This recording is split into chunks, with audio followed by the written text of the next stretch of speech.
Hello नमस्कार मेरे प्यारे विद्यार्थियों, स्वागत है आपका आपके अपने यूट्यूब चैनल में।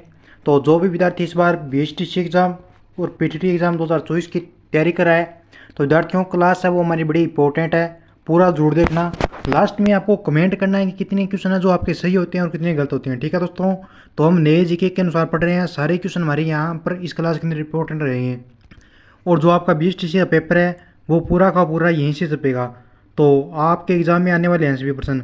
क्लास का पहला प्रश्न देखने से पहले एक बार सबसे पहले मुख्य इंपॉर्टेंट हमारी बात है वो सुन लो। पहले बात यह है कि अगर आप करें बीएसटीसी पीटीटी एग्जाम 2024 की तैयारी, अगर आपको ऑनलाइन क्लासें वो फ्री में चाहिए नोट्स प्राप्त करने के लिए, आपको ये काम करना है। जो आपको ये नीचे नंबर दिखाई दे रहे हैं दोस्तों, इन पे क्या करना है, मैसेज करना है और मैसेज करके आपको व्हाट्सएप ग्रुप में ऐड हो जाना है। अब व्हाट्सएप ग्रुप में ऐड हो जाओगे तो इससे आपको लाभ ये होगा कि जब भी क्लास होगी ना तो वो आपके व्हाट्सएप ग्रुप के अंदर शेयर कर दी जाती है, तब आपको पता चल जाएगा। ठीक है दोस्तों, तो अपने सेशन की शुरुआत करते हैं। सबसे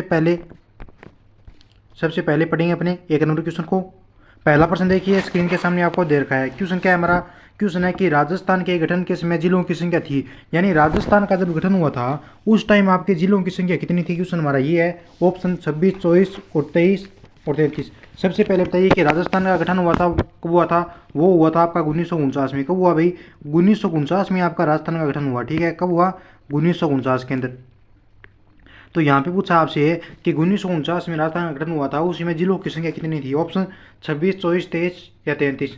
तो वाह भाई क्या बात है, सभी साथियों का एकदम सही जवाब है। सभी ने एक नंबर ऑप्शन को लॉक किया है। तो उसमें आपकी जिलों की संख्या थी वो आपके 26 थी। जो भी साथी यहाँ पे ए नंबर ऑप्शन को लॉक करें उनका सही आंसर होगा। बात करूँगा अगले प्रश्न के। नेक्स्ट क्वेश्चन देखिए कि राजस्थान में सर्वप्रथम सूर्यास्त है वो किस जिले में होता है? बहुत ही शानदार इंपॉर्टेंट क्वेश्चन है, एग्जाम की दृष्टि से मोस्ट इंपॉर्टेंट क्वेश्चन है भाई। आपके एग्जाम के अंदर है ना ये ऐसे ही प्रश्न आते हैं। राजस्थान में सर्वप्रथम सूर्यास्त किस जिले में हुआ? ऑप्शन धौलपुर, प्रतापगढ़, करौली या जैसलमेर। तो राजस्थान में सर्वप्रथम सूर्यास्त हुआ था वो आपके धौलपुर जिले में होता है। कहाँ पे होता है भाई?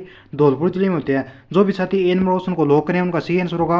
अगला प्रश्न देखिए नेक्स्ट हमारा, राजस्थान का क्षेत्रफल की दृष्टि से सबसे छोटा जिला कौन सा है? राजस्थान का क्षेत्रफल की दृष्टि से, यानी क्षेत्रफल की दृष्टि से सबसे छोटा जिला है वो पूछा आपसे। ऑप्शन है जयपुर ग्रामीण, जोधपुर ग्रामीण, दूदू या टोंक। तो आपको मैंने बताया था कि दो ही नामों का जिला है, सबसे छोटा जिला आपका कौन सा हो जाएगा? दूदू हो जाएगा। वाह भाई क्या बात है, सभी साथियों ने एकदम सही आंसर दिया है। एक बार अंजा के सभी मेरे प्यारे विद्यार्थी है ना वो एक बार क्लास को शेयर कर दो भाई, और अपने अपने व्हाट्सएप ग्रुप में डाल दो और स्टेटस लगा दो कि यहाँ पे बीएसटीसी की फ्री में तैयारी करवाई जाती है, कोई पैसा नहीं लगता है। अगला प्रश्न हमारा कि राजस्थान के किस जिले का आकार गिलहरी के आकार का है? आकृति से है ना आपके एग्जाम में प्रश्न आता है एक।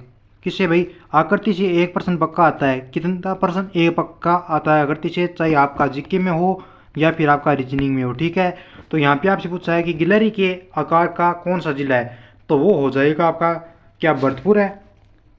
भोजपुर है क्या? बिल्कुल भाई, सभी सभी साथियों ने एकदम सही जवाब दिया है। दो नंबर ऑप्शन को लो कर दो अपने। अगला प्रश्न देखिए नेक्स्ट हमारा, राजस्थान के किस जिले का आकार लगभग आयताकार है? दीजिए भाई जवाब दीजिए, कमेंट कीजिए कि राजस्थान के कौन से जिले का आकार है जो लगभग आयताकार है। आयताकार आकृति किस जिले की है? तो ये हो जाएगी अपने भाई आपका सही एकदम स्टिक आंसर है। सभी दोस्तों का सही जवाब होगा आपका अलवर। अलवर जिला इसकी आकृति क्या है भाई? आयताकार है। जो भी साथी यहाँ पे ए नंबर ऑप्शन को लॉक करे हैं उनका सही आंसर होगा।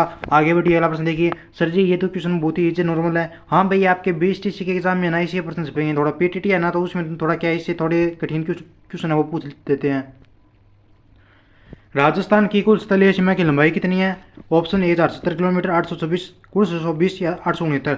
राजस्थान की कुल स्थलीय सीमा, यानी स्थलीय सीमा पूछा आपसे, गलत मत करना प्रश्न को। अगर एग्जाम में ये प्रश्न आता है आपका कि राजस्थान की कुल स्थलीय सीमा की लंबाई कितनी है, तो ये हो जाएगी भाई आपकी कितनी है? 5920 किलोमीटर। कितनी है भाई? 5920 किलोमीटर। जो भी साथी यहाँ पे 3 नंबर ऑप्शन को लॉक करें उनका सही आंसर होगा। आगे बढ़िए अगला प्रश्न देखिए। राजस्थान के दक्षिण पूर्वी भाग में कौन सा संभाग है? दोस्तों क्वेश्चन है वो हमारा बड़ा इंपॉर्टेंट है कि राजस्थान के दक्षिण पूर्वी भाग में कौन सा संभाग है। ऑप्शन है बीकानेर संभाग, जयपुर संभाग, कोटा संभाग या उदयपुर। तो राजस्थान के दक्षिण पूर्व में कौन सा संभाग हो जाएगा? सभी साथियों ने एकदम सही जवाब दिया है। जो भी स्टूडेंट यहाँ पे कोटा को लॉक करें उनका सही आंसर होगा।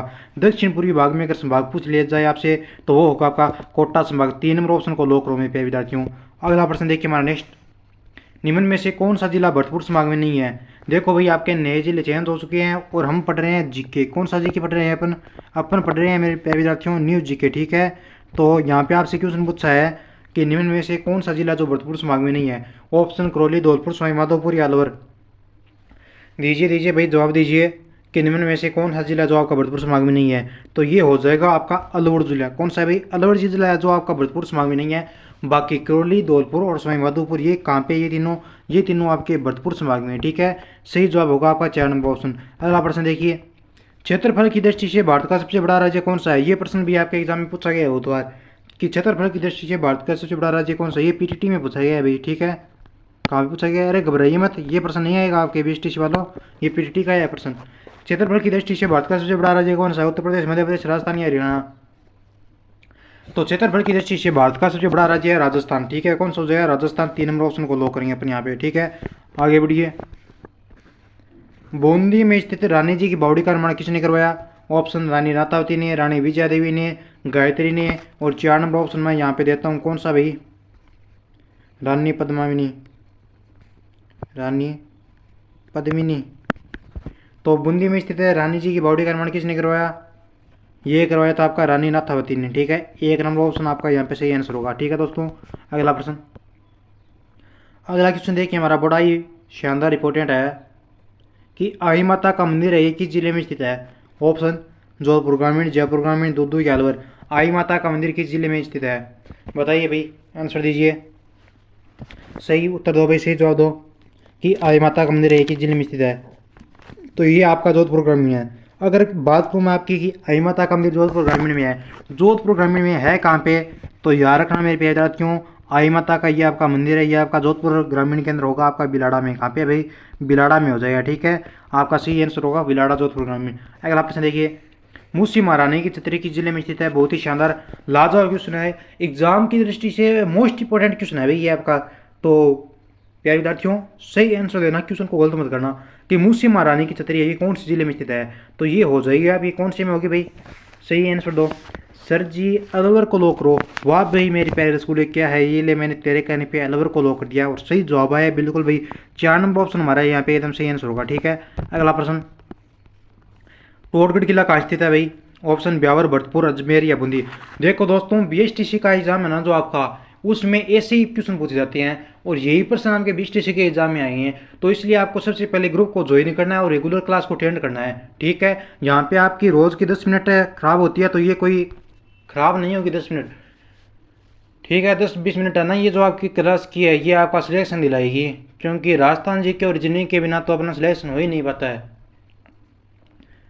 रीजनिंग एक ऐसा सब्जेक्ट है जिसके बिना बीएसटीसी के अंदर सिलेक्शन तो होता ही नहीं है। जीके की तो बात छोड़ो आप। टोटगढ़ किला कहाँ स्थित है? ये हो जाएगा आपका ब्यावर। जीके भी हमारा बहुत बड़ा लंबा चौड़ा है भाई, 1 नंबर ऑप्शन को लोग करेंगे, इसलिए रोजाना क्लास अटेंड किया करो। बयाना दुर्ग स्थित है? ऑप्शन अलवर, भरतपुर, नागौर या अजमेर। बयाना दुर्ग आपका ये कहाँ पर स्थित है? तो ये हो जाएगा आपका भरतपुर में। बयाना दुर्ग कहाँ पे है भाई? भरतपुर में। जो भी साथी यहाँ पे 2 नंबर ऑप्शन को लोग करें उनका सही आंसर होगा। ठीक है, बयाना दुर्ग हो जाएगा आपका भरतपुर में। अगला प्रश्न देखिए, हवा महल किस जिले में स्थित है भाई? ऑप्शन जयपुर, जौलपुर, जैसलमेर या भरतपुर। सही आंसर यहाँ पे कौन सा होगा आपका कि हवा महल किस जिले में स्थित है? तो याद रखना, अगर आपके एग्जाम में क्वेश्चन पूछ लिया जाए कि हवा महल कहाँ पे है, तो ये हो जाएगा आपका जयपुर में। हवा महल क्या आपने देखा है? जिन्होंने हवा महल को देखा है वो साथी एक बार हाथ ऊपर करो, हाथ ऊपर है करो जिन्होंने हवा महल को देखा है। तो यहाँ पे अपन 1 नंबर ऑप्शन को लो करेंगे। अगला प्रश्न देखिए, एक क्वेश्चन मैं इस क्लास में आपको मैथ का करवाऊंगा और उस क्वेश्चन को ध्यान से देख लेना, क्योंकि वो प्रश्न पक्का आपके एग्जाम में आएगा, ओनली संख्या चेंज होगी। मंडोर कहाँ स्थित है? ऑप्शन नीम का थाना, उदयपुर, टोंक या जोधपुर। मंडोर कहाँ स्थित है बताइए भाई? तो मंडोर आपका जोधपुर में स्थित है। बच्चे को बताया कि मंडोर कहाँ पे है? जोधपुर में। ठीक है, आगे बढ़िए। गणेश्वर टिल्ला है ये किस जिले में स्थित है? सर जी ये पता नहीं है, आप बता दीजिए। हाँ भाई मैं आपको बताऊंगा, लेकिन कोशिश कीजिए आप बताने की गणेश्वर टिल्ला है आपका कौन से जिले में स्थित है। देखो भाई कमेंट किया करो, अगर आप यहाँ पे सही आंसर दोगे, अगर आपका क्वेश्चन गलत होगा ना तो वो आपके एग्जाम में सही प्रश्न होगा, वहाँ पे गलत नहीं होगा। ठीक है, तो सीसीटीवी मत बनो, कमेंट करो और एक तो रेगुलर क्लास अटेंड किया करो, क्योंकि रेगुलरिटी है ना वो अपने जीवन में बहुत इंपॉर्टेंट है। ठीक है, अगर आप रेगुलर से कोई काम करोगे ना तो वो एक दिन आपको सक्सेस अवश्य होगा, वही बात है यहाँ पे। तो गणेश्वर टिल्ला किस जिले में स्थित है? तो याद रखना गणेश्वर टिल्ला आपका हो जाएगा नीम का थाना में। कहाँ पे भाई? नीम का थाना में। 1 नंबर ऑप्शन को लो करो। अगला प्रश्न देखिए, मेवाड़ महोत्सव कहाँ आयोजित किया जाता है? मेवाड़ महोत्सव कहाँ आयोजित किया जाता है? उदयपुर, बीकानेर, जोधपुर या दूदू। तो एकदम सही जवाब होगा हमारा कि मेवाड़ महोत्सव है ये उदयपुर में आयोजित होता है। कहाँ पे भाई? उदयपुर में। जो भी साथी यहाँ पे 1 नंबर ऑप्शन को लो रहे हैं उनका सही आंसर होगा। ठीक है दोस्तों, आगे बढ़िए। अगला प्रश्न, विद्युत धारा का मात्रक है एम्पियर। आगे मैंने ऑप्शन दिया नहीं है इसके अंदर। आगे प्रश्न है कि पारिस्थितिकी का अजैविक घटक कौन सा है। देखो भाई बीएसटीसी के अंदर है ना आपका कांच से एक दो प्रश्न आते हैं, साइंस के अंदर से आपका एक दो प्रश्न आता है। तो पारिस्थितिकी का अजैविक घटक कौन सा है भाई, जीवाणु है, कवक है, मानव है, जल है। तो सभी प्यारे बच्चों का एकदम सही जवाब आ रहा है, सभी ने यहाँ पे जल को लॉक किया है और यहाँ पे आपका सही आंसर हो जाएगा जल भाई। आगे बढ़िए अगला प्रश्न देखिए। अगला प्रश्न देखिए, इस प्रश्न की मैं आपका बात कर रहा था कि ये प्रश्न आपके एग्जाम में पक्का आएगा, ठीक है। तो यहाँ पे सबसे इंपॉर्टेंट बात हमारी ये है कि इसको मैं सबसे पहले तो को लेता हूँ छोटा, जितना होता है उतना, ताकि आपको अच्छे से क्या आ जाए, क्वेश्चन समझ में आ जाए, ठीक है। प्रश्न देखिए, प्रश्न तो दिख रहा होगा सबको, अगर नहीं दिख रहा है तो मैं बोल के बताता हूँ आपको। प्रश्न हमारा है कि रुपये 1856 को, यहाँ पे आप कीजिए 1854, रुको एक मिनट, यहाँ पे कीजिए आप 1854, ठीक है, 1854 कीजिए आप, ठीक है। रुपये 1854 को 4:5 के अनुपात में, किसमें भाई, 4:5 के अनुपात में शंकर और माधवी में बांटा गया है। तो शंकर का हिस्सा ज्ञात कीजिए। 1854 तो अपने क्या है भाई, रुपये हैं, कुल टोटल रुपये कितने हैं भाई, 1854 है ना, ये जो आपके, ये आपके क्या है, कुल है ये आपके, ठीक है। इनको शंकर और माधवी में बांटा गया है 4:5 के अनुपात में। इसने पूछा है शंकर का हिस्सा। तो सबसे पहले मैं आपको यहाँ पे बात करूँगा कि यहाँ पे क्या है, शंकर और महादेव माना है यहाँ पे। तो शंकर को मान लिए 100 और महादेव को मान लीजिए आप भाई, ठीक है। तो शंकर का हिस्सा याद करना है आपको, ठीक है। तो यहाँ पे कुल टोटल रुपये कितने हैं, 1854, अनुपात कितना है, 4:5। तो यहाँ पे कुल की बात को मैं यहाँ पे सारणी बना लीजिए। यहाँ पे अपनी बनती है 1 नंबर सारणी, क्या बनती है, ये हमारी बनती है यहाँ पे कि ये आपके पे से जो विभाजित है यहाँ पे दोनों को एक समान हो पाई, ठीक है। 4x, सॉरी दोस्तों एक मिनट रुको, यहाँ पे मान लीजिए आप है 4x प्लस में 5x बराबर 1854, ठीक है। इतने ही आपके 4:5 में बांटा गया और टोटल पैसे कितने हैं आपके, 1854 रुपये हैं। तो इसी बात को मैंने यहाँ पे लिखा है, ये देखिए, कोई इसमें चेंज तो नहीं किया, नहीं किया है, नहीं किया सर जी। अब 4x और 5x हो गए में दोस्तों आपके 9x बराबर रुपये कितने अपने, कुल रुपये हैं अपने टोटल 1854, ठीक है, याद रह जाएगा। अब यहाँ पे अपन x का मान निकालेंगे, तो x का मान निकाल लेंगे तो x 12 आ जाएगा अपना 1854 बट्टे में इसके आ जाएगा अपने 9। जब 1854 को 9 से भाग देंगे या इसको काटेंगे तब हमारा आंसर आएगा 206, ठीक है। कितना आएगा, 206। आप 1854 में भाग दे के देखिए, आपके पास अपनी क्या है भाई, वो नोटबुक होगी, ठीक है। तब आता है अपना यहाँ पे कितना आता है, 206, ठीक है। इस ट्रिक से कर लो आप। और फिर इसको क्या कर दीजिए भाई, किसका पूछा आपने, इसने पूछा है शंकर और महादेव का। शंकर और महादेव का पूछा है तो महादेव का तो है ही, शंकर का पूछा है। शंकर कितना यहाँ पे 4 है, तो इस 206 को 4 से गुना कर दीजिए और आपका एकदम सही आंसर आएगा। इस ट्रिक से अगर आप इसको हल ना करो तो एक और अन्य ट्रिक है हमारी, कौन सी, सीधा ही जोड़ो इसको, कितना जोड़ो, सीधा जोड़ो अपने 4 प्लस में 5 बराबर हुआ 9 और बराबर हुआ अपना 1854, ठीक है। ये सारणी तो दोनों में बनती है अपने सेम।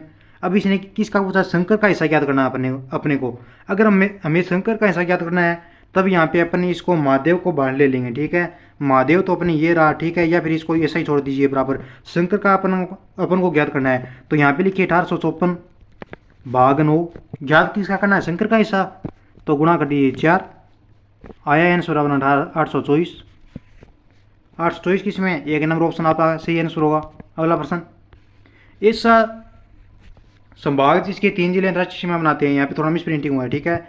ऐसा संभाग है जिसके 3 जिले हैं ना भाई, वो क्या करते हैं, अपने अंतर्राष्ट्रीय सीमा बनाते हैं। कौन सा है, जयपुर है, बीकानेर है, जोधपुर है या पाली है।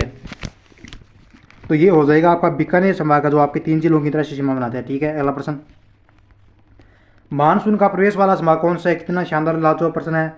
सीकर है, कोटा है, उदयपुर है या बांसवाड़ा है। मानसून का प्रवेश वाला संभाग, तो दीजिए भाई एकदम सही आंसर दीजिए कि मानसून का प्रवेश वाला संभाग कौन सा हो जाएगा। ये हो जाएगा भाई आपका बांसवाड़ा संभाग। जो भी स्टूडेंट यहाँ पे 4 नंबर ऑप्शन को लॉक रहे हैं उनका एकदम सही आंसर होगा, ठीक है। अगला प्रश्न देखिए, सर जी आगे तो प्रश्न नहीं है, लेकिन आगे प्रश्न नहीं है, लेकिन आगे एक बात सुन लीजिए। अगर आप भी इस चैनल पर नए तो चैनल को जरूर सब्सक्राइब करना। बहुत ही शानदार तरीके से सही कंटेंट, एक अच्छा कंटेंट आपको उपलब्ध करवाया जाता है।